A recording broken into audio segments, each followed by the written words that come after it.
Colonel Rob Maness has a lifelong record of providing dedicated service to this nation. Having worked his way up from the enlisted ranks to full colonel, he served our country for more than 32 years.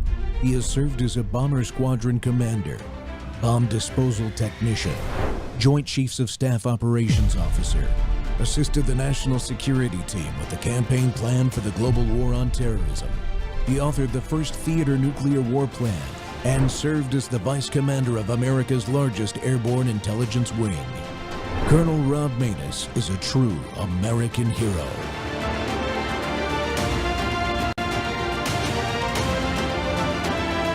This is Rob Maness Live. Zohran Mamdani is taking heat from some immigrant groups. His office released a map highlighting the neighborhoods that make up New York City's melting pot, but some long-established communities were left off. Senior Fox News correspondent Eric Shawn takes a look at that. New York City Mayor Zohran Mamdani is being accused of erasing some of his constituents off the map. Literally, Mamdani's office released a map called New York City Immigrant Enclaves, citing 30 spots, but did not include Italian, Jewish, Irish, or Greek neighborhoods. He goes and he created that abomination of an ethnic map, and he excluded the Greeks that they worked for him and they've been friends with him for so many years, and he just exclude us. We don't exist. There is a Little Palestine for an Arab American street, two Little Africas, Central and South American neighborhoods, and even a Little Boot Tibet. But Manhattan's historic Little Italy and other heavily Italian neighborhoods are absent. Lawyer Gerard Maroney, vice president of the Italian American Civil Rights League, says the oversight is offensive and wrong. When we saw that, we were really shocked. We were really taken back. We were offended. We felt disrespected. Italian Americans built this city. He left out Little Italy. How do you leave out Little Italy? And not only that, he left out so many other important ethnic groups. Mamdani claims leaving anyone out was unintentional. Clearly not an exhaustive list of the more than 200 ethnic communities that call our city home, and we're going to be making additional changes in the future to reflect that, and that includes adding Little Italy to the map. But Maroney says all New York City ethnic groups should be recognized. Together we can make New York great again, but he can't forget about the ethnic groups, the Italian Americans, the Greeks, the Jews, all these different ethnic groups that built this city, that were so important to the city. He can't forget about us. And if he does forget about us, we're going to make ourselves known. Welcome back to the Rob Maness Show. We're live on Worldview Tube and our X Spaces simulcast. Well, folks, you just saw it with your own eyes. The New York City Mayor, Zohran Mamdani, the self-described democratic socialist, but really the Islamic-Marxist communist who thinks the American flag is optional, released an official city map of immigrant enclaves for the World Cup and deliberately erased Little Italy, the Irish, Jews, everything that he hates. And that's the problem. The neighborhood that helped build New York, Little Italy, the streets where our Italian-American grandparents and great-grandparents arrived with nothing, worked themselves to the bone, opened shops, raised families, and became proud Americans. That's what they're saying there. It's gone. It's not on the map. Meanwhile, Little Palestine, Little Yemen, Little Egypt, front and center. This is not a clerical error. He's a liar. This was a cultural erasure attempt, an attack on the very heritage that made this city and America great. And here's the good news. Italian Americans aren't taking it. The Italian American Civil Rights League is fighting back hard. You just heard from their vice president. And now the Irish are joining the fight. And that's right. The same two groups who built so much of this country side by side are teaming up again. Because when you mess with one of us, and I'm Scotch-Irish, you mess with all of us. So joining me right now is Mike Byrne, proud Irish American, and the brand new official Irish American delegate to the Italian American Civil Rights League. Mike, welcome back to the show. Let's talk about this Islamic communist mayor's war on our heritage and how you guys are going to stop it. Glad to be here, Rob. Thank you for having me. Yeah. So what did you think when you first saw this, Mike? This Well, map? it's unfortunately it's to be expected from the likes of Comrade Mamdani and his ilk that have infiltrated City Hall in New York, they have an agenda to replace those who made New York and America great. And they made that very clear with this map, leaving off the Italians and Little Italy and Arthur Avenue up in the Bronx. They left off the Irish enclaves of Hell's Kitchen and Woodlawn and some of the areas out on the shore. They left out the Polish, they left out the Germans, they left out the Jews, they left out all the different constituencies that came together in the melting pot of New York in the late 19th century, early 20th century to build that city, put it on the map, and make it great. And it was not an accident. Had he left off only one group, maybe that would be an accident, but he left them all off. What do they all have in common? Well, I guess what they all have in common is they're the groups that were targeted by Ted Kennedy in the 1965 Immigration Act and the others in 1965 that wanted to limit immigration for some bizarre reason from Northern and Western Europe and open up immigration to all other parts of the world, to communities and cultures that don't necessarily align with the West.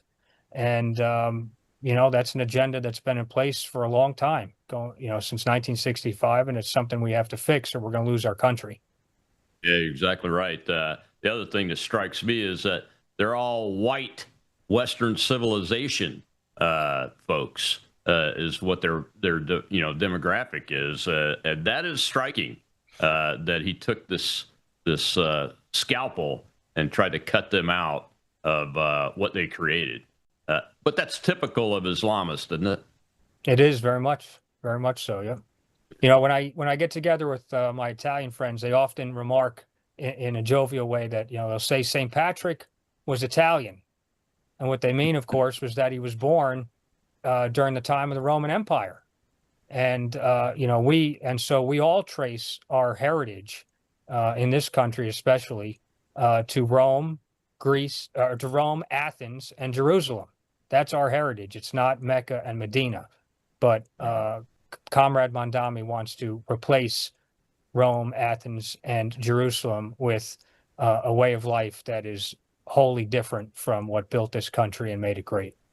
Yeah, Mike, you've been active in politics for a long, long time, much longer than I have, and worked all kinds of different jobs inside political campaigns and organizations and those kinds of things.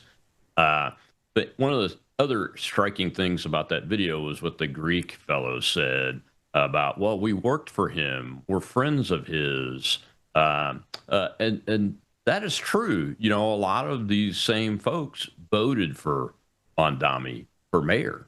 What are you hearing from folks that did that inside these groups? Well, there's a lot of people that have their heads buried in the sand over what's happening in this country, and you certainly see that in the Jewish American community. A lot of cultural Jews that don't understand that their necks will be on the chopping block first, and you see it with other groups too. They don't have. Some members of different ethnic groups don't have the courage of their convictions. They don't want to be ostracized. They want to be seen as egalitarian or woke or whatever the case may be. And for whatever reason, they go down these roads, electing people that are going to bring about cultural and national suicide for us. And, we have to resist them. We have to be the real resistance to save this country. Yeah, what are the things that that because New York City is not the only place that has this. As a matter of fact, just this week last week a story broke where there is an actual municipal judge that wears the hijab that's just been appointed in a very small town in central Mississippi, of all places. So we now have our own hijab-wearing Yemeni American female judge at the municipal level. I mean, it's not a lot of power, but that's all it takes is one to get the ball rolling, and that's what happens, isn't it? 100%. Wearing the hijab is one thing, but is this the canary in the coal mine of Sharia law in small town Mississippi? We already have it in Dearborn, Michigan. We have it in Minnesota. We have it in parts of Paterson, New Jersey, and New York City and elsewhere. And they want to do it in Texas. There was an amendment to ban it in Texas on the last primary in March. So it's a big problem. It's antithetical to our way of life in this country. And I don't know how, I don't know where this is going, but I don't have a good feeling about it. So let me ask you. You said that you have it in New Jersey? Well, Paterson. Sharia law? Well, certain neighborhoods, right, in Paterson, Dearborn, Minnesota, New York. There's certainly there's the light enforcement of Sharia law. The police in, I believe it's Paterson. If it's not Paterson, it's Passaic. 2 cities adjacent to each other are wearing Palestinian flags on their police uniforms. They call it Little Palestine. So, I mean, this is, listen, there's no group, I would say, with all due respect to my Italian brothers and sisters, I would say there's no group besides the Irish that have been more involved in law enforcement in this country.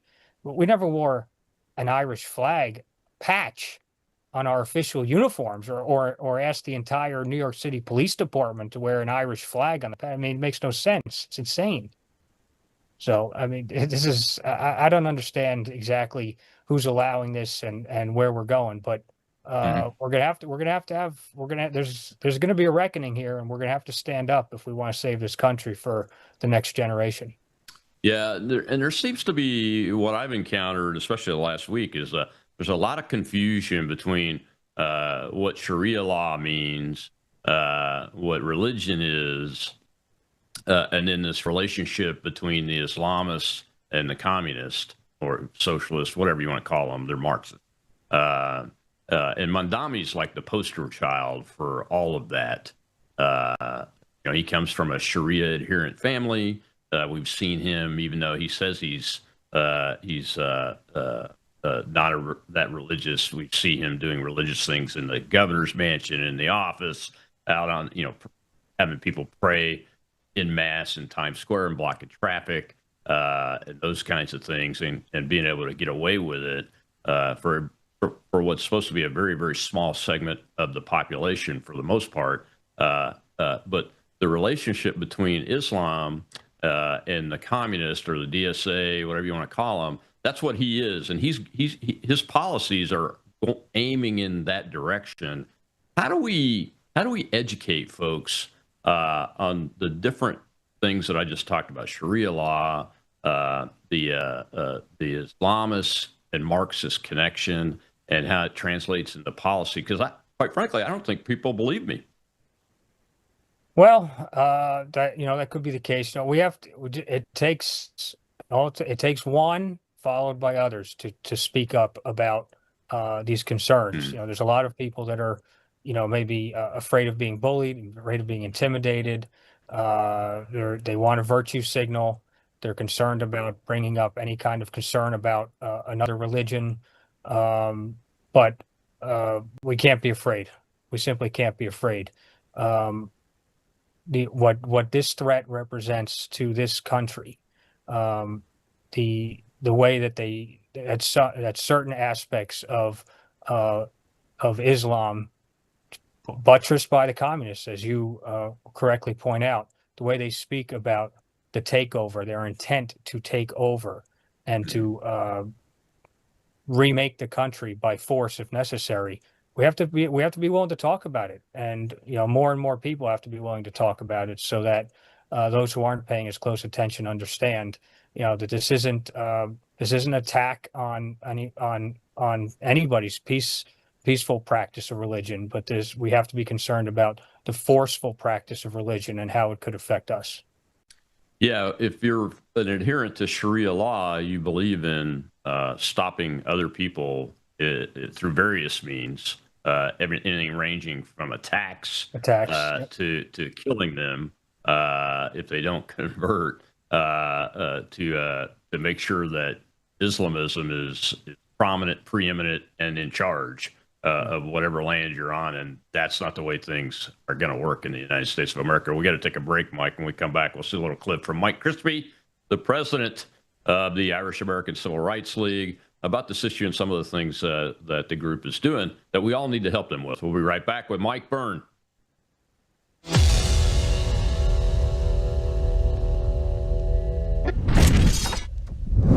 You woke up with a sore throat and a low-grade fever. You know you are getting sick, so here's your choices. You can get sicker and miss work, try to see a doctor this week, or sit hours in a crowded waiting room at urgent care. I have a smarter option for you. Open your medical emergency kit. Match your symptoms to doctor-recommended prescription in your booklet and take the right meds now and get well faster. This is not a first aid kit. It's like having an urgent care in your home. It includes doctor-prescribed medications to treat over 39 medical issues like respiratory infections, strep throat, pneumonia, UTIs, and more. No waiting to see the doctor and no standing in line at the pharmacy. It's right here. Every home should have at least one medical emergency kit, and here's how to order. Go to worldviewhealthcare.com. Your kit to treat dozens of common and serious illnesses is rushed to your door. worldviewhealthcare.com. That's worldviewhealthcare.com. The emergency kit available at worldviewhealthcare.com. Make sure you don't have to go to urgent care. I got pneumonia. I didn't have to go. I took this last year. Stayed at home. Went to bed.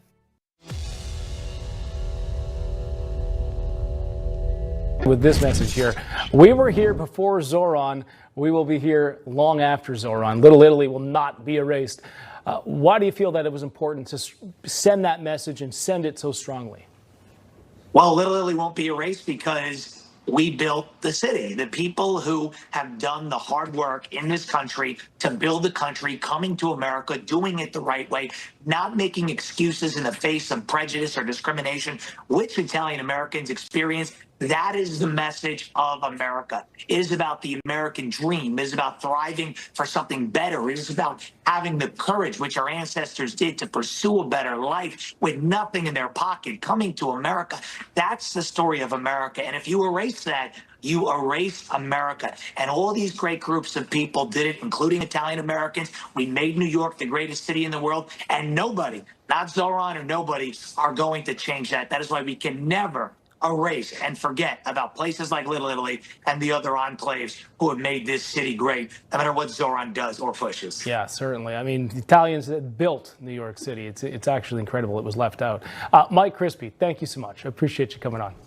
Thank you very much. Welcome back to Truth Thursday on the Rob Maness Show. We're live on Worldview YouTube and our X Spaces simulcast. My guest today is Mike Byrne, who is the Irish delegate to the Italian American Civil Rights League. That was Mike Crispy you just heard from there on Newsmax, the president of the IACRL. And Mike, the IACRL was on this very, very rapidly. I was impressed with their responses, both initially and over the longer term. I mean, this happened in mid-July, I think it was, is the closest date I could figure out. What are the kinds of things that they are doing actively on the ground to combat this? Well, you're right. The Italian American Civil Rights League under Mike Crispy's leadership was on it within hours. Had a press release out. Mike had a video out on Twitter, and very soon thereafter had announced a rally, which we held on July 31st in Little Italy, with hundreds of members of the Italian American Civil Rights League. And we were grateful to be joined, frankly, by the gubernatorial candidate in New York, Bruce Blakeman, who came and spoke in support of preserving Little Italy and preserving the influence of all the great Western countries in America. I think in the future, what you'll see from the Italian American Civil Rights League is additional delegates will be named from other groups, and we're going to have additional rallies. We're going to obviously be focused on preserving the Columbus statue in Midtown Manhattan, which has been threatened by the woke left repeatedly over the years. We're going to preserve Columbus Day and the Columbus Day Parade in New York and other cities in the Northeast especially. And I think there's a rally planned, an event planned at the end of October as well out in New York by the Italian American Civil Rights League. And as I say, I think you'll see delegates, you'll see Polish delegates, you'll see German delegates, Jewish delegates named as well, because we're all in this fight together. And we have to remember that a country that was sort of discovered by Columbus. You have the Irish were involved, as I know your family knows well, in the Revolutionary War. You had General Pulaski supporting the Continental Forces. You had General von Steuben supporting the Continental Forces, Lafayette, of course. So this is Western Europe came together to create this country, and this country has preserved Western Europe through 2 world wars. And we're all going to have to stay together if we want to preserve it for another 250 years. Oh, absolutely right. Make sure you pass to Mr. Crispy that if he needs a Scotch-Irish delegate from the South, my family, as you know, has been fighting for this country since before the beginning. I'm a volunteer, happy to do it because we almost have to create a league of Western civilization representatives to protect America's Western civilization, don't we? Yes, I think that's right. I think that's right. What are the are you hearing anything in your neck of the woods in New Jersey from other ethnic groups that want to band together and create multi-state actors as part of this, or? Well, I don't know that I've heard about it in New Jersey. I mean, I think Mike Crispy and the Italian American Civil Rights League, sort of based in New York as a national organization, they're right now, I would say, the galvanizing force. I mean, there is, I know that some of the, some folks from the different ethnicities we just talked about have already been in touch with them, and that, those appointments will be coming soon. I think we'll have to look at, I think we have to look at as Western countries, as you're indicating, we have to look at our education system. This has been a perennial problem for a long time now, where kids are coming up, whether it's through the public schools, even through some private and parochial schools, without an appreciation for what the West has offered the world. And I think, I think the fact that children and others don't necessarily see how impactful the West has been, see how special the United States is, when they don't love the country and appreciate how different it is, how unique it is in world history, I think that provides an opportunity for others to come in and drive the message that maybe it should be replaced or it should be changed in ways that will ultimately lead to its destruction. So that's something we have to focus on. And you've seen that with Columbus Day, in certain towns and states where they've tried to eliminate teaching about Columbus, teaching about the founding of or the discovery of the continent. And we can't allow that. We can't allow that. Do you think this is one of his methodologies to connect critical theory wokeism, which essentially teaches kids that people of color are the oppressed and the bad white people are the oppressor? Nothing can ever change that, and we need to erase the bad people from our history and from our communities. Is this one of those ways that Mamdani's trying to do that? Oh, I'm sure it is. I'm sure it is. Why, why wouldn't it be? He can say what he wants, and he can try to talk around it, but it's what he does. It's their actions that matter. Listen, when this guy was first sworn in, it was only a week or a month later that there was a new archbishop installed in St. Patrick's Cathedral in New York. Mayors have always gone to the installation of the Archbishop of New York, the primary spokesman for the Catholic Church in the country, basically. He didn't show up. And then he didn't show up to the St. Patrick's Day parade. No, he didn't. A month later. No. Oh. I believe I'm right about that. No. So he's avoided all the traditional places that mayors go as they relate to the ethnicities that built his city. And he's done that deliberately. Yeah, I think it's deliberate too. I'm trying to help people understand this connection between Islamism, Sharia law, and Marxism and communism. And I think Mamdani's the right person to study because he's been in government. And I do believe he's trying to use all three, but I believe the Islamists are wearing communism as a skin suit, and eventually they will get to the point where they're trying to charge the jizya tax, which is the tax on other religions like Christians. And it's not just paying the tax either. You have to show and demonstrate public submission to Islam and pay the tax, and you get treated as like second, third class citizens. You don't have the same privileges of law that a Muslim does. You can't do certain things. You have to stand up if a Muslim comes into the room where you're at. I mean, there's all kinds of things, and they try to take over churches and turn them into mosques. That's part of how Islamism conquers, and Marxism is closely associated with that because they want to, delete the past essentially in history in order to replace it. And I think the Islamist piece of this is treating the communists as their own useful idiots.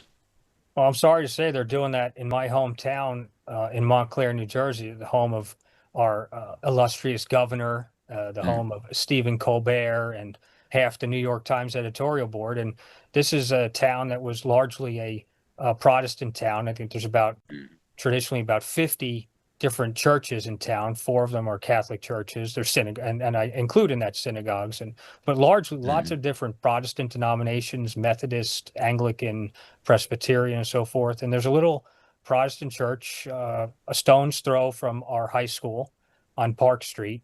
And it was just announced that it's been sold and will become I don't know if you would say it's a mosque or a Muslim center of some sort.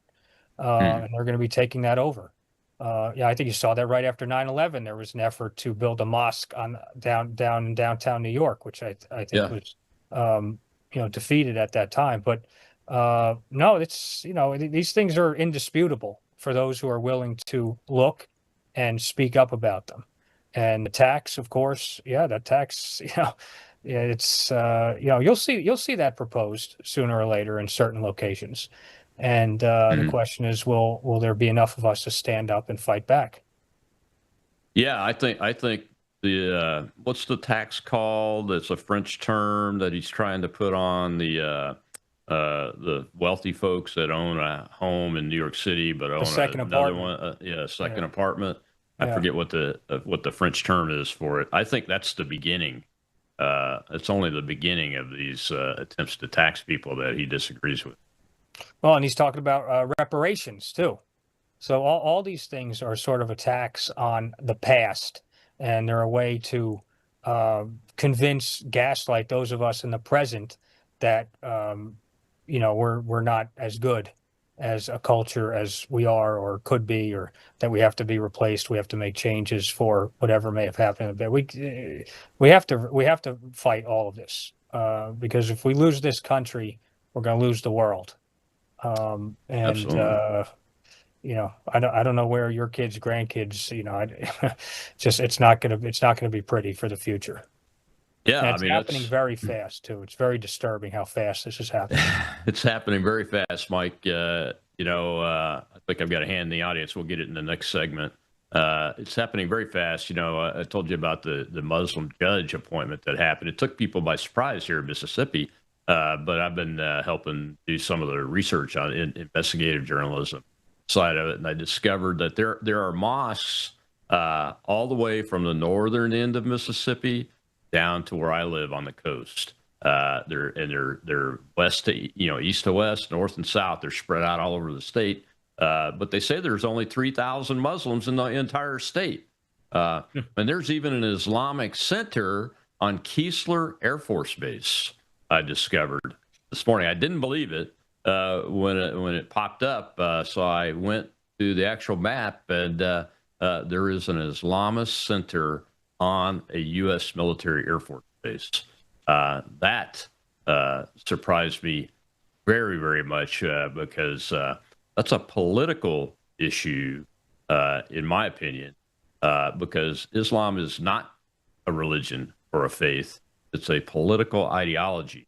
And everything we're talking about here and how it works doesn't describe a religion. It describes a political ideology and a form of governance. Got to take another break. And the key political idea, a hostile political ideology. Yeah, very hostile. I want to get into that in the next segment. We'll be right back with Mike Byrne. We're talking about the erasure of Italians and Irish and Jews and Greeks by Mamdani in New York City. It's incredible. You got to stop it.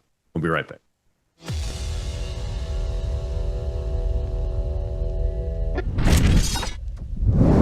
At a certain age, you stop chasing younger. You start protecting what helps you feel steady, strong, and well. Your body's collagen matters. It supports the structure of your skin, joints, and connective tissue. But as the years go by, your body needs more support from the inside. That's where Bella Grace Elixir comes in. Bella Grace Elixir combines Verisol collagen, the world's most clinically proven collagen, with asteryl astaxanthin and cat's claw in a proprietary blend designed to help support the processes that reconstruct collagen, while also offering antioxidant and anti-inflammatory effects. And this isn't just for women. It's for men and women who want to age with more confidence, more care, and a daily wellness routine that supports the body from within. One simple elixir, thoughtfully formulated for whole body wellness. Take care of the body that has carried you this far. Order Bella Grace Elixir today at melissahousebg.com.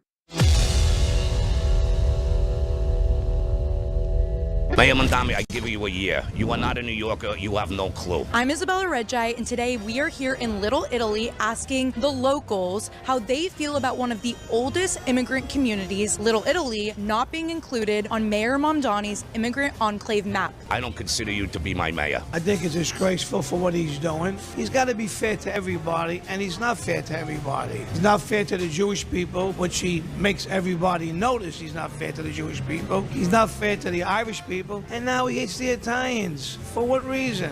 What do we do to him that he should hate us? They always sort of pushed us to the side. I got it, yeah. In other words, Little Italy, they take care of their own problems. And we're always pushed aside. And I think it's about time that we have to be firm about this. Otherwise, we'll totally be forgotten. If you understand what took place here over 100 years ago, between 1880 and 1920, when the mass migration of Italian immigrants first came, this was the stepping stone for the Italians. Well, the Bari family came here 120 years ago from Sicily. They were immigrants. They landed down in what's known as the 5 Points. Grandma started the San Gennaro Festival. That right up there, that is Grandma. That is Grandma. Grandma from the Bari family. Okay, she is the heart and soul of this neighborhood. My grandfather was on the Society of St. Gennaro, which happens to be this year 100 years. So it means a lot to me, Little Italy, you know? There's no such thing as left or right down here. Both sides of the street are beautiful. And what makes New York City such a special place is a collage of many different cultures. People from all over the world come here and settle. And they need to be recognized for the contributions that they brought to this wonderful country.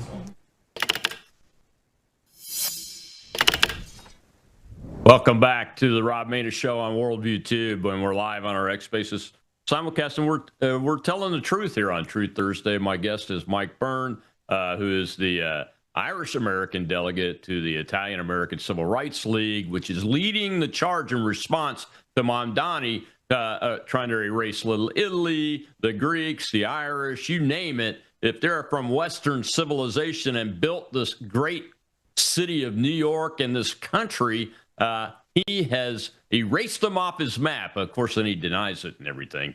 And that's because he's an Islamist, Marxist, and that's what they do. Mike, we got a question in the audience. I want to take that real quick. Let's go ahead over to Shell, who's hosting our X Space. Go ahead, Shell. We have Moonlit, sir. Hello, Colonel. It's a pleasure to meet you. I learned today that, where do we go? President Eisenhower on August 24th of 1954 signed the Communist Control Act, which declared the Communist Party. Do you know about this? I do. How do we get it implemented? I'd love to hear your guys' opinions on it. Well, Mike, if you haven't heard of the Communist Control Act, it's still on the books, and it prevents communists from doing things like holding public office.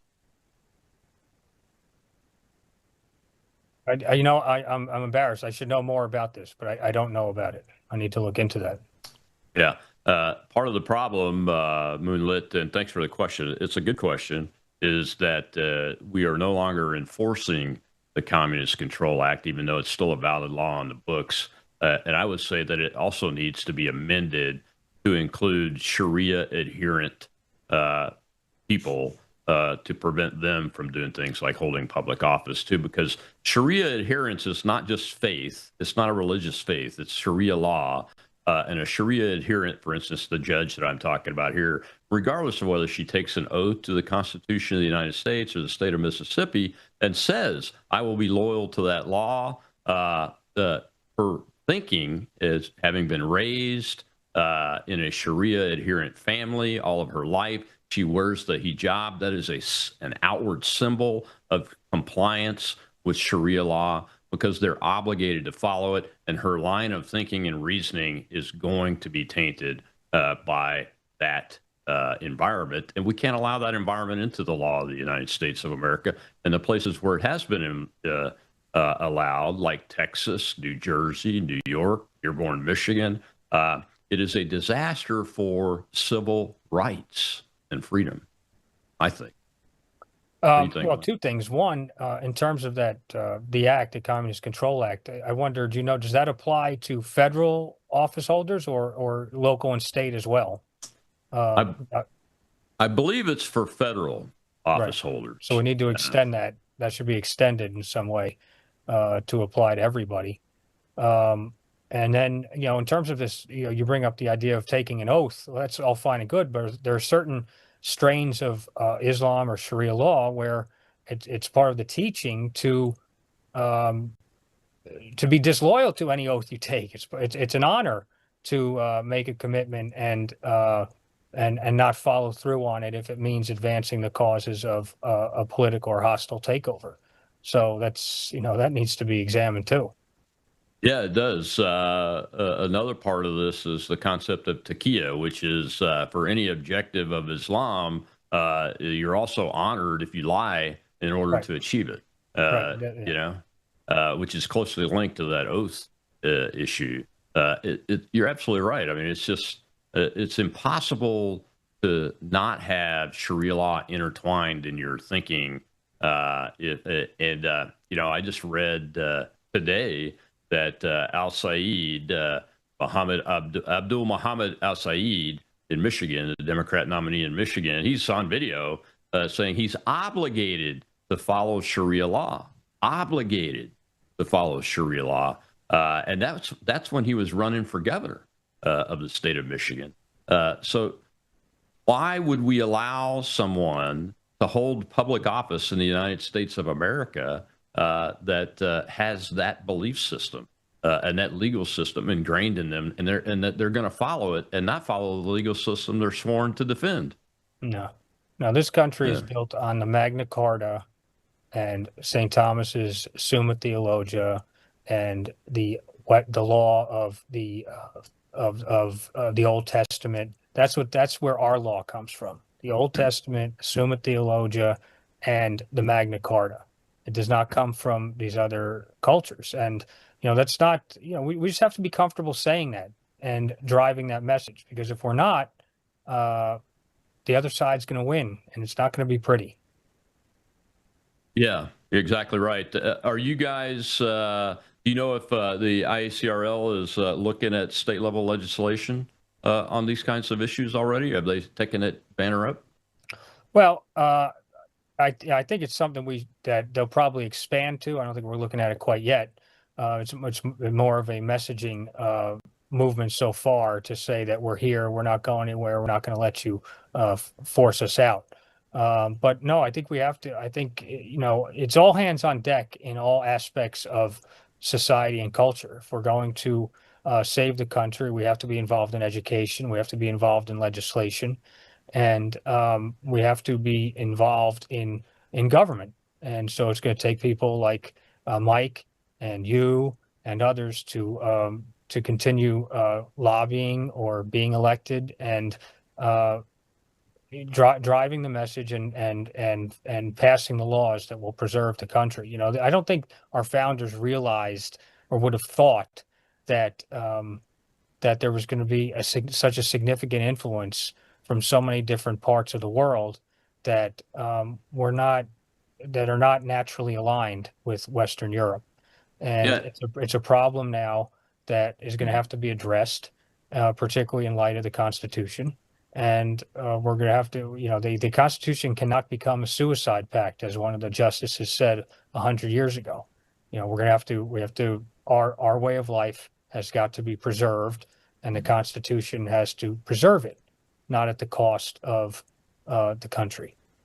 Yeah, I think you know, originally, at least for most of our first 250 years, at least 200 of them, we limited immigration pretty strongly from non-Western civilization countries, and even from Western civilization countries for a while, and we opened it up briefly for short periods of time to allow more people in, mostly from Western civilization countries until recently. And I think the first three presidents all recognized that Mohammedanism, which is what they called it back then, Islam, was like a virus and dangerous to the American concept, the republic. No, I think that's right. You know, I've been reminded a lot lately of if you remember the movie Dances with Wolves, and Kevin Costner is speaking to the great actor Graham Greene, who we lost about a year ago. Graham Greene, Kicking Bird. He's constantly asking Kevin Costner throughout the movie, how many more are coming of the white soldiers, the Americans, whatever you want to say. And Kevin kind of avoids answering the question until he sort of gets increasingly comfortable with the tribe. And he finally tells Graham Greene, like the stars. And obviously, you know, that's what happened. That's what happened here. And, you know, I think we have to be concerned about that ourselves. I mean, the influx of Islamists into Western Europe and into this country could simply overwhelm us in numbers. You saw what, 50,000 in one day crossed from Morocco into Spain in one day. Yeah. And of course, many of them are apparently have been turned back, but you know, Western countries can't accept billions of Islamists and still preserve their borders, language, and culture. And our borders, language, and culture are worth preserving. And like the Spanish spent about 700 years pushing the Moors, the Islamists, back out of their country. And now Spanish leadership's letting them back in. That's why those 50,000 showed up, because of the message from the head of the Spanish government, isn't it? That's true. What's going on in Spain is unbelievable. And the numbers that are reported in terms of foreigners are really underreported, because they're giving out citizenship so quickly that now there's so many Islamists that are now on the books considered Spanish, quote unquote Spanish, and the number of immigrants is being underreported for that reason, because it's only reporting those who have not been given the citizenship yet. So it's a terrible problem in Spain. Yeah, and we've essentially seen in the Biden administration, like the Haitians at the southern border that had been living in Portuguese-speaking areas in South America were rallied up to come storm our southern border in the tens of thousands. Do you think that the current administration will be successful in their efforts to stop the non-government organizations from doing this kind of stuff? The Trump administration? Yeah. You know, I don't know anyone else who would try besides this administration, and we're going to have to hope for the best. But you know, you see even in Ohio, you know, the so-called Republican leadership of Ohio crying about the repatriation of the Haitians who were only supposed to be here under a temporary status, and now it's been 10, 15, 20 years. So, you know, again, the first virtue, as Aristotle told us, the most important virtue is courage. And people have got to have courage to speak plainly, candidly, honestly about the problems we face. And if we don't have courage, we're not going to get anywhere. Yeah, one of the first media pieces on this judge issue down here from a corporate media, a mainstream media that I saw was they used the word bigotry is leading people to protest her appointment. It has nothing to do with bigotry, but that's the smear. Racism and bigotry. People are afraid of that, but be not afraid, folks. God is with us, and God's always been with the United States of America. His divine providence that led to this, and we will keep it by speaking up and having courage. Mike, we'll be right back for our last segment, and we've got a question from the audience we'll take then.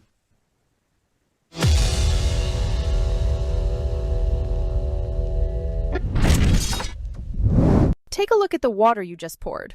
It looks clean, it tastes fine, but what's really in it? Lead, fluoride, arsenic, chlorine, pesticides, PFAS forever chemicals, pharmaceutical residues, and bacteria. Every single day, these toxins flow straight from your tap into your glass, into your family. It's time for Sentry H2O from Worldview Water. Sentry H2O is the ultimate water treatment technology, designed to remove harmful toxins, balance your water's pH, and enrich it with essential minerals like calcium and magnesium, the way nature intended. From commercial-scale systems to whole house filtration to crisp, delicious drinking water right at your kitchen sink and shower, Sentry H2O delivers cleaner, healthier water everywhere you need it. No plumber, no tools, no plumbing knowledge required. Perfect for homes, apartments, rentals, RVs, refrigerators, and more. Because everyone deserves access to clean, healthy water. Visit worldviewwater.net. That's worldviewwater.net.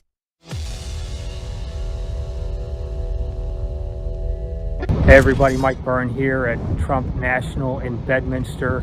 And I just wanted to take a moment to thank Mike Crispy and the Italian American Civil Rights League for doing me the great honor of naming me the Irish American Delegate to the Italian American Civil Rights League. You know, the Irish Americans and the Italian Americans have so much in common and have contributed so much to American culture, whether music or parades, architecture, food. But the one thing that I think distinguishes the Irish and the Italians more so than anything else and what they've contributed to America is the fact that they always put America first. They cherish their traditions. We cherish our traditions that we brought from the homeland, whether it was Ireland or Italy, but we put America first. We love America, and we want to preserve America for the next generation. So I'm looking forward to working with Mike Crispy, the Italian American Civil Rights League, as a partner on behalf of the Irish American community, and I'm looking forward to making America great again.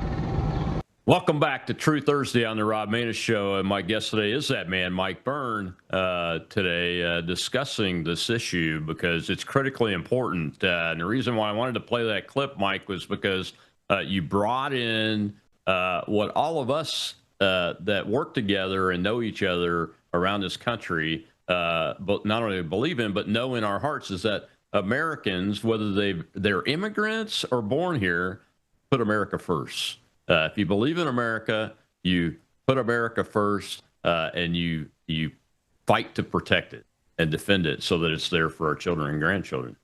So I appreciate you bringing that in. Let's get a question from the audience. We got one left over there before we get to the end here. Go ahead, Shel. We have IC, sir. Hi, Shel. Thank you, Colonel. Okay, so I'll try to be as quick as possible. So how do we go about, and do you have any ideas on how to declare Islam a political ideology that simply exists to conquer the world? Because you know they're using our First Amendment against us. So how do we go about that? Because I think that might set our way of dealing with this and putting an end to this serious threat. This is a critical conversation, and I am so grateful for you holding this space. This is so important. So thank you so much for the mic. Thank you for the question. I think that's the core issue, isn't it, Mike? Yes, I think it is. There's a saying that when the people lead, the leaders will follow. So it's good. Before, I think government is likely to make any sort of pronouncement, as the caller suggests. Groups have to do it, whether it's community groups like the Italian American Civil Rights League or patriot groups or the groups like the America First Republicans that I co-chair in New Jersey, maybe even at the formal parties. The Republican Party at the next national convention should pass a plank of the platform. But groups have to speak up first, and then I think you'll see we're going to have to see the government follow suit.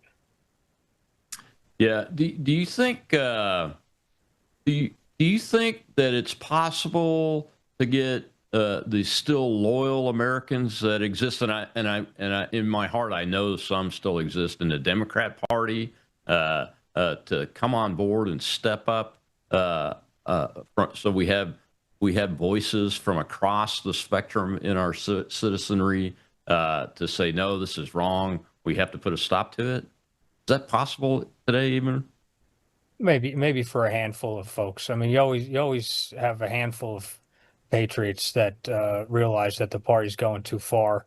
I remember Zell Miller's great speech at the 2004 convention, speaking out against John Kerry and Ted Kennedy. So, you could probably find a couple pockets of people, but I think at the moment, the derangement, as we say, that people have for the leader of the country right now is and frankly, the way the Democrats seem to always put the Democrat Party first in large measure.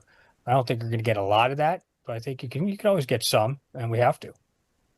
Yeah. Do you think we'll get enough on the Republican side? I mean, I've been shocked at some of the voices that I've heard over this last week since this broke in Mississippi that minimize the issue, say it's not a big deal, throw in the First Amendment. We can't outlaw someone's faith, misconstruing the Sharia law aspect of this and the violent Sharia law implementation of this. I've just been absolutely shocked at the lack of lackadaisical approach to this by some, not all, but some. The base understands it.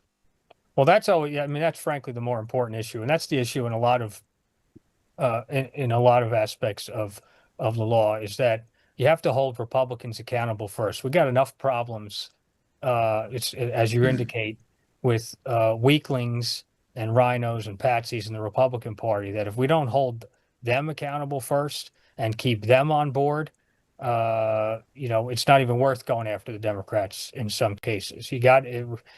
That party is largely lost at the moment. It doesn't mean there can't be some sort of reversal in the future, but we have to you have to go to, Republican conventions and get involved in your county committees and your town committees and hold those groups accountable so that at least one of the two main political parties is fighting on our side on this issue. But you're right about that. I mean, it's probably for a national audience to hear that it's a problem in Mississippi. That's, it's kind of wild for me to think about. But I know it's a problem here in New Jersey and significant aspects of the party where they don't want to stand up for the cultural values and mores that made this country great, and you have to hold them accountable. Yeah, one of the things that I noticed with this judge, and what made the story break, is that Amy Meck from Texas, who runs the Rare Foundation, their team saw the media coverage in the Islamic media, even Sky News Arabia, which is a Fox News Murdoch type organization, was picking up, and its celebratory nature.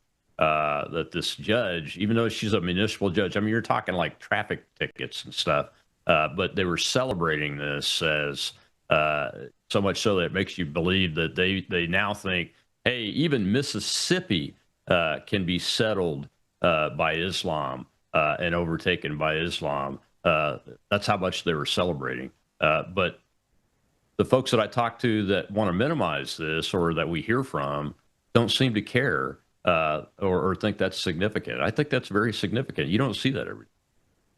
No, and you get lulled into complacency. I mean, they're not. These people are not. They're not stupid. They know what they're doing. No. You get lulled into complacency with these very small steps. I mean, you had a situation the other day, I believe, at St. Peter's Basilica, where an Islamic gentleman rolled out a prayer mat and faced Mecca within St. Peter's Basilica to do his daily prayer to Mecca. I mean, would this be allowed? Could we ring the Angelus bells in Mecca? I don't think so. Then you have in Ireland, we started out talk about the Irish American Delegate to the Italian American Civil Rights League. There's a beauty contest every year, the famous beauty contest, the Rose of Tralee. And they, just like Miss America, they crown the Rose of Tralee, and different cities around the world are represented, different counties in Ireland. The Dublin Rose is a Somali girl. I'm sure she's a nice person, but why can't the Rose of Tralee be preserved as for Irish and Irish Americans and those of Irish descent? So it's these small things, these small little incidents, these small little anecdotes in history, and then they just it's like the camel in the nose of the tent, and all of a sudden you've lost everything. So yeah. No, municipal judge, you got to be careful. Municipal judge becomes a county judge, and then all of a sudden she's a Supreme Court judge. So yeah. Well, you have a lot of experience in local action and local organizing and all that.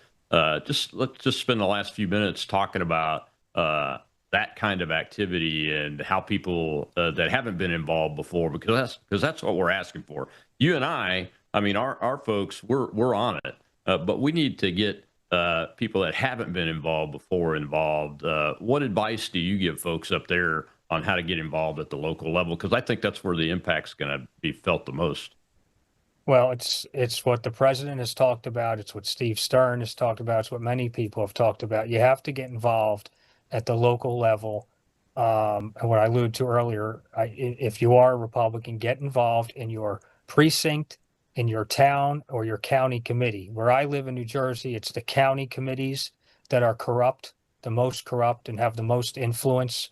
We have 21 counties with 21 county chairmen, most of whom are involved for their own personal profit or their own personal objectives to become judges or appointed to some sort of high-paid position. It could vary in other states as to what level the real power is.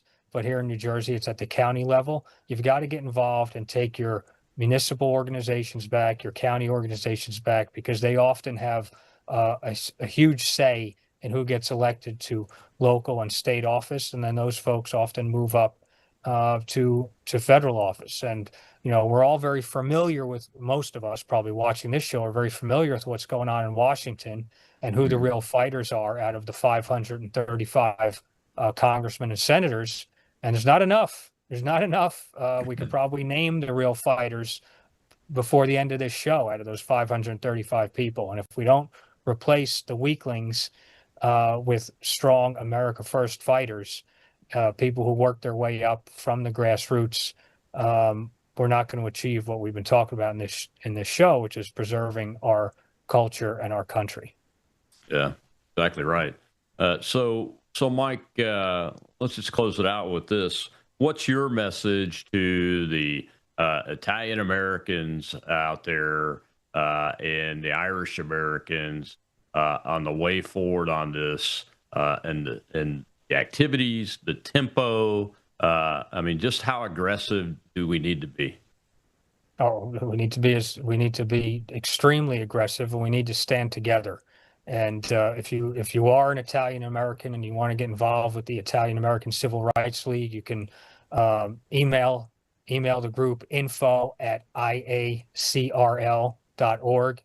You can follow them on Twitter, the IACRL on Twitter. You can follow the national president, Mike Crispy. You can follow me on Twitter. I think you'll have my handle up soon.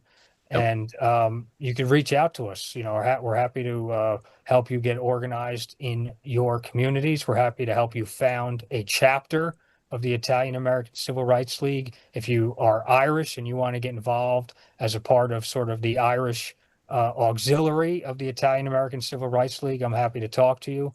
And as we debut other ethnicities that are a part of this movement, I know we have a Jewish gentleman, Dr. Soloway, who's going to be announced soon. We have Polish, we have Germans. They're going to be coming on board. And, you know, we all have to stand together as Americans who put America first and who cherish.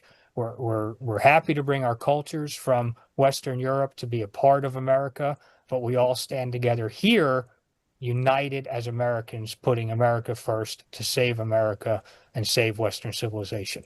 Absolutely right, my friend. If you go to Little Italy, go to the Cafe Palermo, owned by a great Italian American. Baby John is what he goes by. I got to have dinner there with Mike and him right after the inauguration last year, and it's phenomenal. So the cannoli king.